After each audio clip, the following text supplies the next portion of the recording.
For today's video ay panibagong ganap na naman ang inyong mga tiyong at tiyang. Matagal-tagal na nga ito na pagplanuhan ng inyong tiyang at sa wakas ay natuloy din. Maga-makeover nga kami ngayon itong aming kusina at simulan namin sa pagpipintura nitong mga pader. Kaya naman, sinimulan na namin ang pag-aalwas nitong mga gamit. Ay kita nyo bagay ang rep na yan? Ay hindi man lang nataas ang kuryente namin dyan. Paano tataas? Hindi naman nagagamit. Habang inaalis nga namin ring mga gamit, ay nakakita pa kami ng bayawak. Buti kailangan. Laki. Daddy, baka tuwalsik sa iyo. Ay butiki lang pala. Yan, sabi ko nga ni kay Chang nyo ay lagi ng akalkalin niyang kailaliman na yan at baka sa sunod ay dinosaur na ang nakatira dyan. Sa dami nga ng dumi sa ilalim ay parang isang dekada man ding hindi nawalisan. At tingnan nyo nga din itong aming tambo at kaunting hangin na lang ay talagang masama na. Ay isang hibla na lang man din ang hindi napirma. Padoblehan nga namin ulit itong pintura ng aming pader dahil kung mapapansin nyo ay hindi nga pantay ang pagkakapintura dito noon. Nandito nga dati yung aming lutuan kaya medyo may mga lumubong parte na din. Kaya naman binakba ko na ito gamit rin palita. Ay siya ka, may pagkanta pa nga ang inyong tiyong ay ganyan talaga kami mga singer. Kahit anong inagaw namin ay inasamahan namin ng musika. Habang ako nga nagaliha din ay busy din naman ang inyong tiyang din sa aking likod.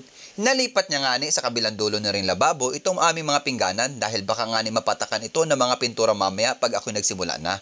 Kinuha ko na din nga ring hiniram naming hagdanan kay Nabianan para naman maganda-ganda ang ating laban. Ay nakikita nyo bagay ang butas na yaan sa kisame? Daan yan papuntang langit, subuki. Winelsan ko na nga ring pader pagkatapos kong liahin para matanggal yung mga alikabok at para kumapit ang pintura. Halaka naman dyan, daw expert din naman nga ay. At irina, napalaban na nga ang inyong tiyong. Pinatabunan na nga ng tiyang nyo itong gray na pintura dahil may bagong style na naman daw siyang agawin dito. Nagpamix lamang pala kami ng pintura at ito nga ang napili namin ay off-white para hindi naman daw sobrang puti, ika nga ng tiyang nyo. 2 litro nga ang binili namin at ang 1 litro ay tig 220 pesos. Bumili na din pala kami ng maliit na brush para mas madaling gamitin. Pag yung malaking brush kasi ay maakas din sa pintura. At dini naman nga ako sa baba nagpintura. Nakakatawa din nga mga tiyong yung mga hindi natin kayang gawin dati dahil hindi naman tayo marunong ay nagagawa na natin ngayon. Ay all around na ang tiyong nyo ay. Minsan karpintero, minsan tubero, minsan labor, minsan mason, pero madalas lasinggero. Ay ayan nga at tinulungan na din ako ng inyong tiyang sa paglapat ng second coating. Ayaw ko pa nga sanang payagan yan at baka man din mamaya ay hikain na naman. Ay naku po, painumin ko naman talaga ng nakulong mantika ay. Tanggal ang hika, tigil pati berde ng mahika.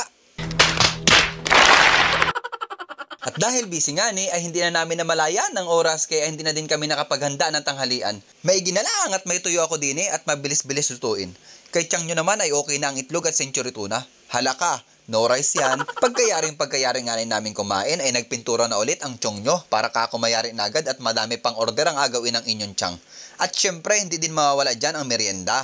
Meron nga ako din nilabong saging na niluto ko pa doon sa kubo para kakutipid sa gas.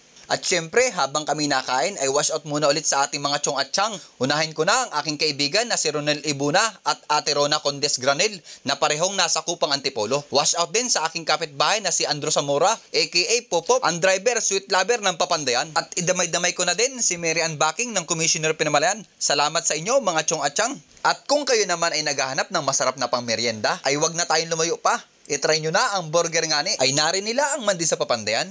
At mabalik nga tayo sa ating video. Habang nagalinis nga ang tiyang nyo, ay may makulit na gustong magpalambing. Mabango na. Hinahabol yung aking... Hinahabol mo yung aking walis. Hinahabol mo yung aking walis.